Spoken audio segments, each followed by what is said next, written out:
Ahoj, ak si niekedy chcel založiť svoj prvý e-shop, dnes je ten správny čas.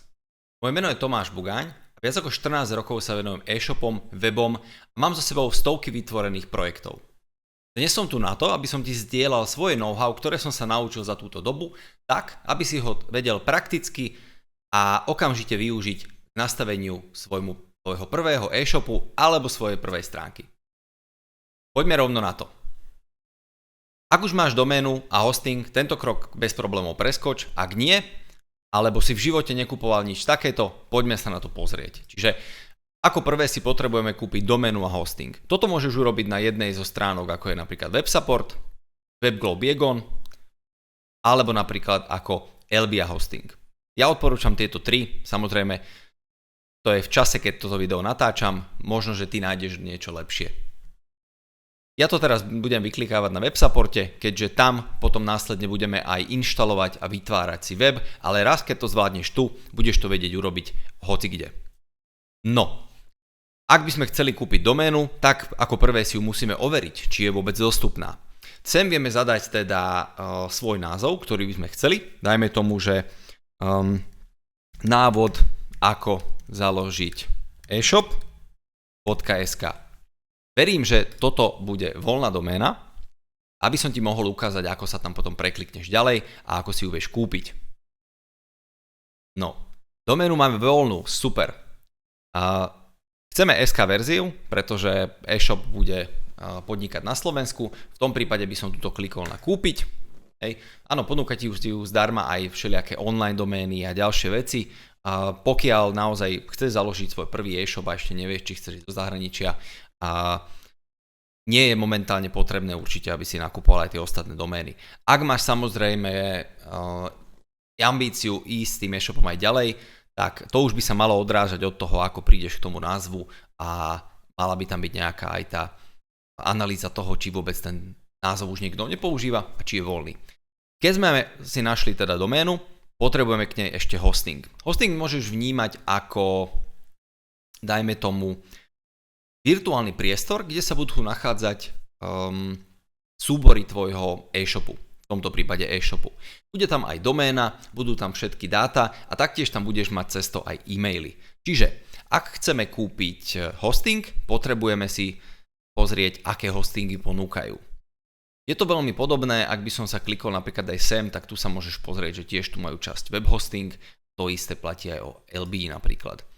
No, v tomto prípade tu máme momentálne, keď ja toto nahrávam, 3 typy hostingu.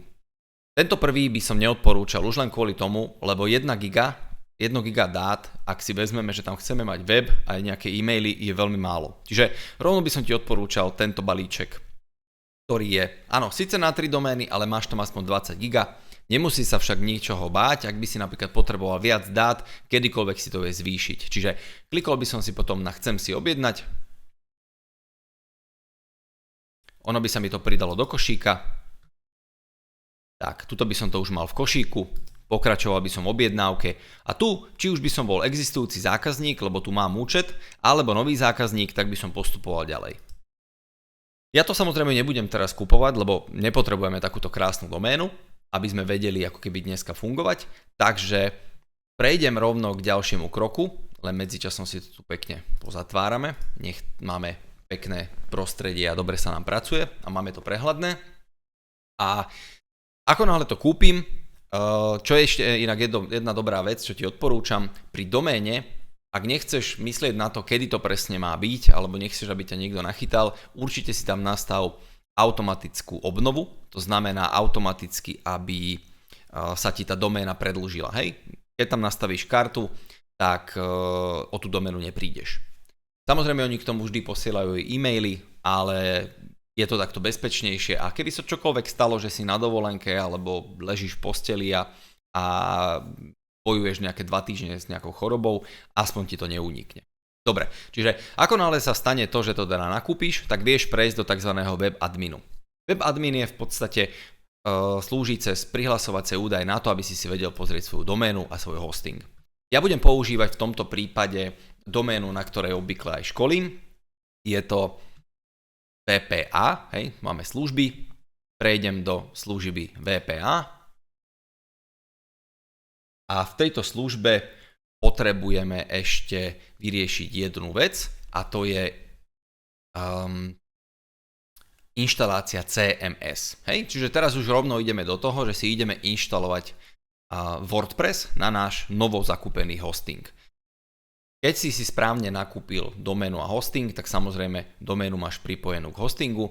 Ak by si náhodou nemal, tak prejdeš na ten daný hosting, čiže išiel by som sem na služby, klikol by som na tú službu hostingu, tu to mám napísané, a následne tu mám možnosť pridať doménu, čiže na toto by som klikol, tu by som si vybral doménu, ktorú by som nemal ešte priradenú k hostingu, ja tu samozrejme žiadnu nemám, lebo všetky mám priradené, a následne by som to potvrdil a ono by sa mi to pekne priradilo.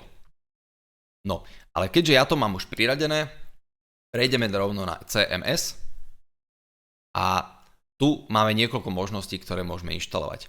Teraz by si možno povedal, že dobre, že chceme tam WooCommerce, chceme vytvoriť e-shop, tak rovno dáme WooCommerce verziu. Alebo dáme WebSupport WordPress verziu. A obidve sú super, ale v podstate pri tejto tam je zbytočne niekoľko pluginov, ktoré možno vôbec nebudeš používať. Sú tam nahodené aj nejaké témy, nevidím zmysel naozaj, aby sme si ju inštalovali.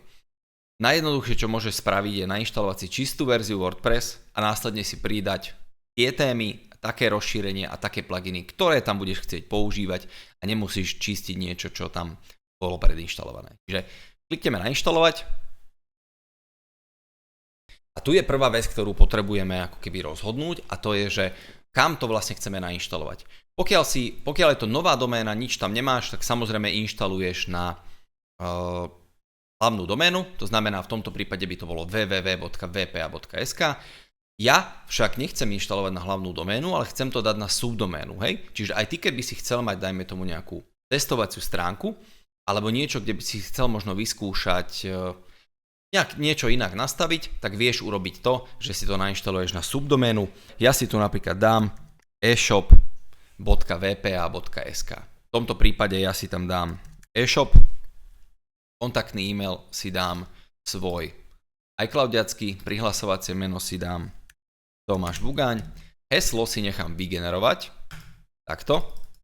Toto heslo samozrejme nemusíš nejakým spôsobom riešiť, ja ho hneď po dotočení mením, takže aj keby ho teraz vidíš, tak samozrejme nie je potrebné, aby s ním niečo robil.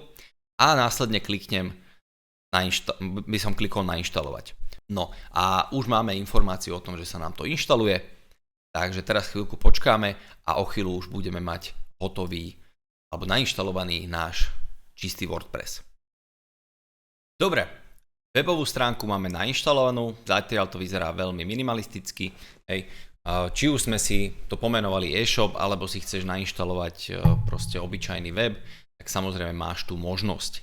No, teraz ešte potrebujeme zmeniť jednu vec. Keďže ide o e-shop, tak aj náš server má trošku iné kvázi požiadavky, alebo potrebujeme mať správne nastavené to, ako môže stránka využívať zdroje.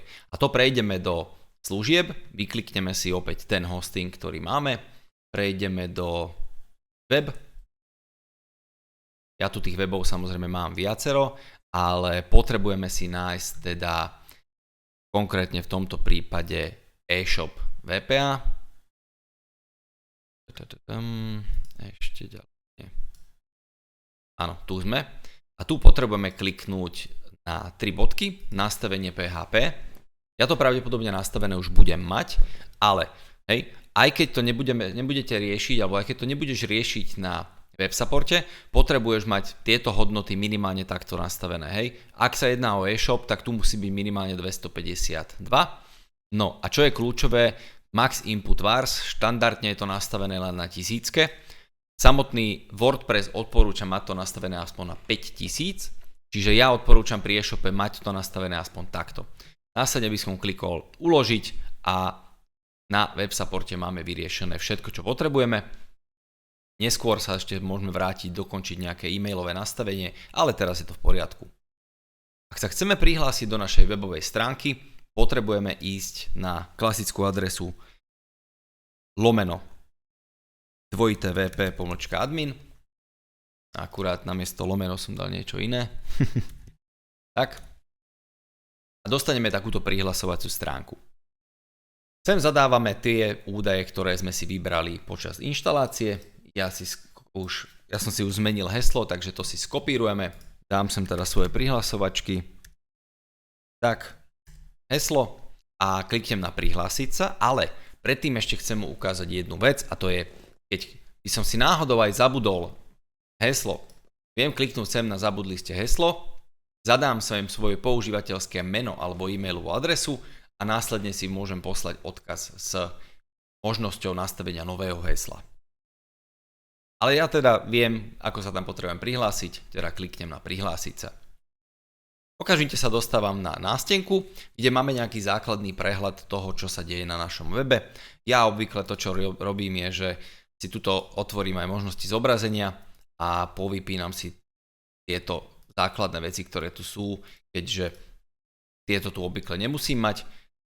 Čím viac toho budeme mať, čo sa týka aj rozšírenia ďalších vecí, tak samozrejme tým viac vecí si tu budeme vedieť aj zapnúť. Predtým, než sa pustíme do webu, ak už viete napríklad, aké farby tam budete mať, aké logo tam budete mať, chcel by som ešte, aby sme si urobili dve veci, respektíve tri. Prvá je, treba ísť na stránku colors.co a tu si dať startovať generátor. Pretože ak už máte farby predurčené, super, pravdepodobne máte aj tieto kódy a oveľa ľahšie sa vám s tým webom bude pracovať.